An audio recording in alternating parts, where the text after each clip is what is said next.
Hi everyone, Aaron here for Zollotech, and today Apple released iOS 26.3 to the public. iOS 26.3 is available around the world at the same time for everyone on all iOS 26 supported devices.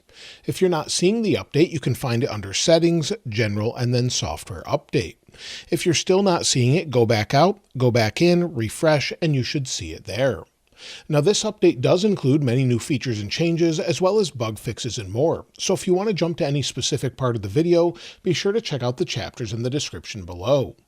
Now the first thing that they've updated is a new option in Settings. If we go into Settings, we go back to our main settings here, go to General, scroll down to the very bottom, go to Transfer or Reset iPhone, you'll see a new option for Transfer to Android. This is something they've added to make it easier to transfer to an Android phone if you choose to do that, and move over your SIM card and everything else. You can tap Continue, and then you can scan a QR code and begin the transfer. So this is something new, they're just making it a little bit easier, and it should also be easier to transfer from Android back to iPhone as well. Another new change has to do with when you're sharing something. For example, if we go into Safari, tap the three-dot menu and tap Share, you'll see that we have a new option for View More. Instead of being a three-dot menu, it's now a down arrow, and it really cleans this up. Tap on it, and then you can see your other options. So it's a small change, but just a nice one to make it look a little bit better. Now if we go in and change our wallpaper here, press and hold, go over and add a new wallpaper. If you scroll down in your wallpaper, you'll see that weather and astronomy now have their own sections. They've been split apart into their own respective sections, and it's just a little bit clearer instead of having to scroll through a bunch of different wallpaper that include both. To go along with wallpaper, if we go into our settings, scroll down this time to where we have privacy and security, then go to location services, and then scroll to the bottom. You'll see there's a new option for weather wallpaper to go along with that new section for weather wallpaper. So you can change it to while using, always allow, never, or whatever you prefer. Now, depending on where you live, you may have a new option for notification forwarding. If we go into Settings, and this time go down to Notifications, if you're in the European Union specifically, you may have an option for notification forwarding for third-party wearables such as watches. It will allow that along with proximity pairing for third-party devices such as smartwatches and earbuds. So for example, where you bring up your AirPods, you open them up and they automatically pair. You may see this option in the European Union for third-party headphones as well in the near future once they add that. Again, you'll have notification forwarding, so maybe you want to use a third-party watch, you should be able to do that. Hopefully they roll this out quickly and around the world, but this is to comply with the Digital Markets Act in the EU. There's also a new feature for some specific devices. For example, if you have an iPhone with a C1X modem, such as the iPhone Air, or the C1 modem with the 16E, or the M5 iPad Pro, depending on the carrier you have, you'll have a new option for limit precise location tracking from cellular networks. Apple posted a document about this, and if we scroll down, you can see it here. So again, you'll have the devices I mentioned before, and then iOS 26.3 or later on supported carriers. In the United States, it's Boost Mobile, then you can limit precise location tracking. And here's instructions on how to turn that on.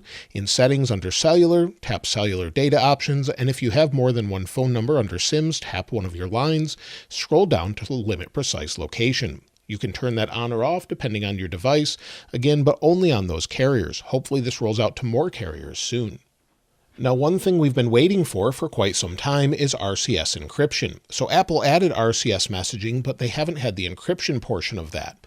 This should be coming soon, as it was mentioned in the code in earlier betas, laying the groundwork for RCS with encryption. However, so far we're not seeing it, but Apple could push that server side. If we go into Settings, this time go down to Apps, and then Messages. Within Messages, if we scroll down to RCS and you have that option, of course you can turn that on, but hopefully we'll see this encrypted very soon, so that will be across carriers and devices, but again, it needs to be enabled on different carriers, so hopefully we'll see some carrier updates that enable that as well if we haven't already. As far as other updates, well, there are some updates, it seems, for satellite support in Peru. So if you're on Entel, some people have said that they're getting support for that. And then cross-platform eSIM transfer support in Japan on some carriers. That makes sense with the transfer to Android setup. One other thing people often ask me about is if Apple has disabled the ability to transfer to Pixel using AirDrop.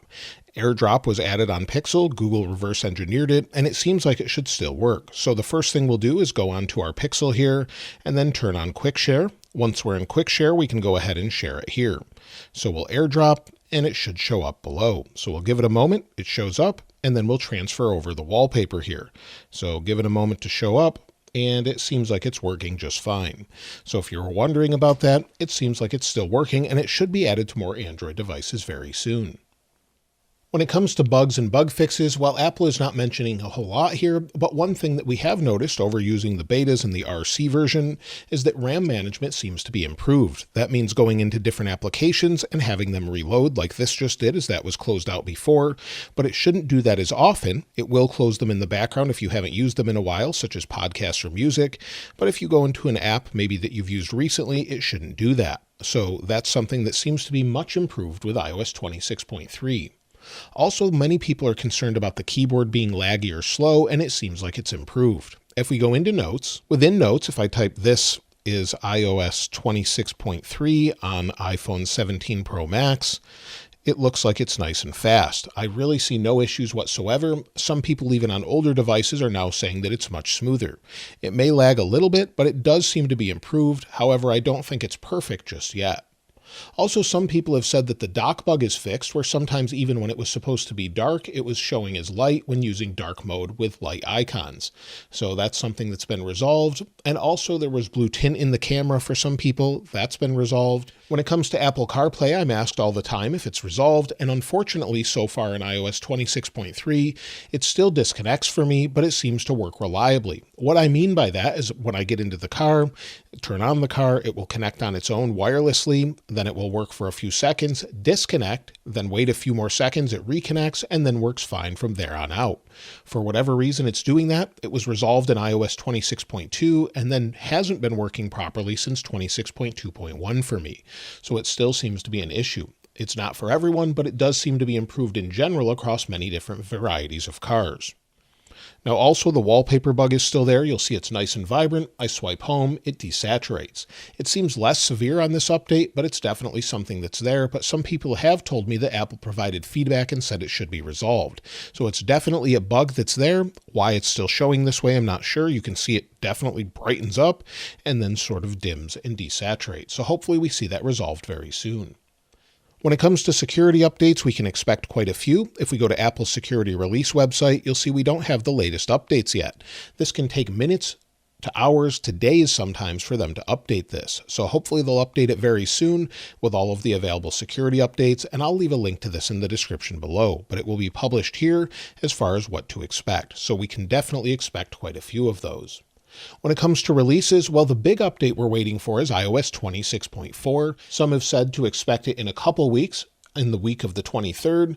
However, based on what Apple's done in the past, we could see it this week or next week. But if Apple is slowing down a little bit to make things a little bit better, make things perform better, and just be more reliable and stable, well, then it makes sense to take a little time to get things right.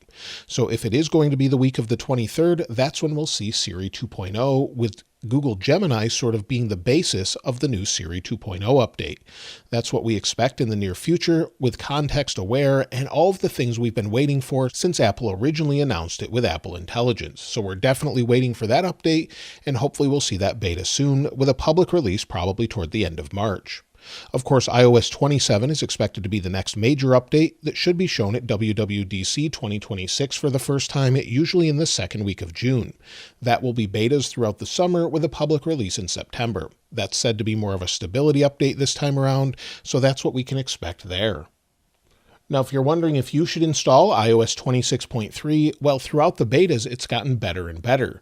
So far, it seems to be performing well. We'll talk about that in a moment, but the general update seems to be very reliable and much more stable. No resprings, no crashes, general smoothness, and when it comes to performance and everything else, I can definitely recommend it. And speaking of performance, it's nice and smooth. ProMotion is behaving like you would expect.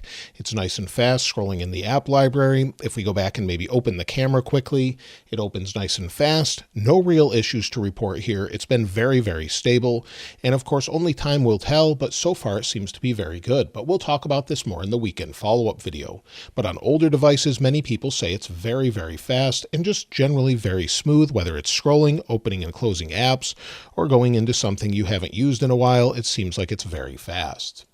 When it comes to overall heat, it's staying nice and cool. Just using it day to day after the initial install, it's going to heat up maybe for a couple days, then it will cool down, but it seems nice and cool. And while we're not running anything here with benchmarks, let's go ahead and test that.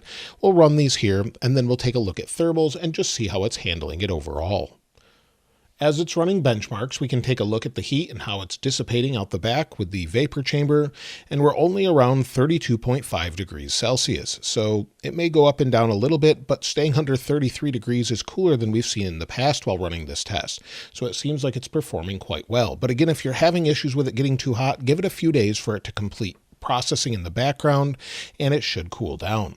When it comes to battery life, if we go into battery health, you'll see I'm at 100% capacity with 11 cycles. Now I recently switched over to the Silver 17 Pro Max, as I mentioned in a different video, and that's why the cycle count is low, but I've been using it on 26.3 full time with the betas and the RC. And if we take a look here at my battery usage, well, the other day, 1 hour and 1 minute of screen active time, 23 minutes of screen idle time, and used 15%. Now, the days before, I didn't use it a ton, but depending on what day I used it, I was getting 6 to 7 hours of screen on time, and that's pretty good overall. Now, some people are getting 10 to 12 hours of screen on time depending on how they're using it. So I would say it's a pretty good update as far as battery. Most people, over 80% in different comments, have actually said that it's a great update as far as battery goes. But again, we'll talk about this in the weekend follow-up video as it takes time to process in the background, and we'll see if it improves over time. When it comes to benchmarks, I did run it a few different times, and it can vary greatly depending on device and what you're doing. The latest is 3,767 for single core, 9,594 for multi-core. If I was to run this a few times back to back after it cools down, I could get over 10,000 for multi-core. So it's performing like you would expect, and as I mentioned earlier, it's quite smooth and fast. So that's everything with iOS 26.3. Not a huge update, as the big update we're expecting is with iOS 26.4 and a more performance and stability-oriented update with iOS 27. Let me know how it's running for you on your device in the comments below. I'd love to hear from you there. And of course, I'll link this wallpaper in the description like I normally do. If you haven't subscribed already though, please subscribe. And if you enjoyed the video, please give it a like. As always, thanks for watching. This is Aaron. I'll see you next time.